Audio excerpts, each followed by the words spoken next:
Айгүл толық емес отбасында дүниеге келді. Өмірге өкпелімін деген анасы қасірет отын спирт құйып өшіріпті. Қылмыс жасап қапасқа қамалғанда қызынан бас тартқан. Жақыны жатқа айналған жеткіншек жылуды жетімдер үйінен іздейді. Кәмелет жасқа толғанда өзге ұлттың өкілімен бас қосқан көрінеді.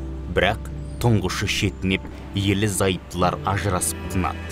Он меня ВК нашел, а потом начал общаться. Бірінші жолдасымен ажырасқаннан кейін күйзеліске түстім. Сол кезде бір жігіт ВКонтактедегі парақшама жазды. Екеуміз араласып кеттік. Оның да әкесі жоқ. Бұзақылық жасап түрмеге түскен. Абақтыда жүргенде сотталушылар оған дінді үйретіпті. Ол маған аз уақытта некеге тұруды ұсынды. Мен келістім. Вербовкаға түсіп қалған қыздардың көбі неден кетіп қалғанын қарап отырсаңыз, сіз бен біздің қолданып жүрген статусымыздан кетіп. Разлука, разведена, скучаю, активным поиске. Мен террорист болсам да сол қыздарды аңдитын едім. Қазақтың дәстүрде сондай, әйел адамға жаңағы 40 үйден тыйым. Осы нәрсе ұмытып кеттік қой қазір. 40 үйден, 4 үйден тыйым жоқ қой қазір. Айгүл қамқорлыққа мұқтаж еді.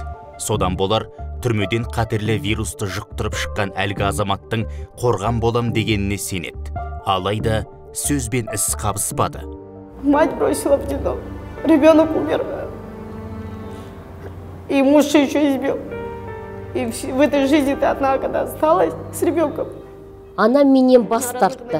Балам шетінеді. Күйеуім соққыға жықты. Зорлық зомбылыққа шыдамай жолдасымен ажырасып кеттім.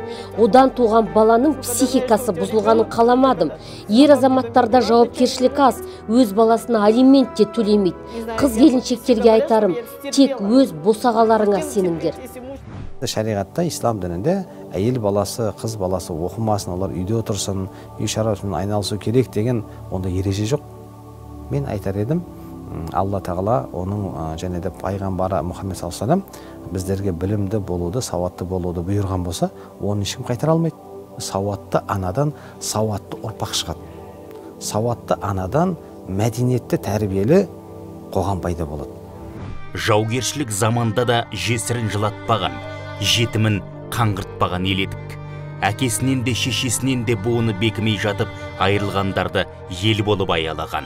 Ал қазіргі жағдай тым сүреңсіз, әсіресе деструктивті діни ағым арасында бүгін неке қиып, ертең талақ беріп, әйелін өзгеге сыйлау белең алып тұр. Жат ағым көп жағдайда тарихын білмейтін, дәстүрден мақұрым орыс тілді жастарды ағызып әкетуде. Қазір Айгүлмен теологтар жұмыс жасап жатыр. Құжатын реттеп, жұмысқа орналасуына көмектеспек. Шынайы еңбек қана масылдықтан құтқарады.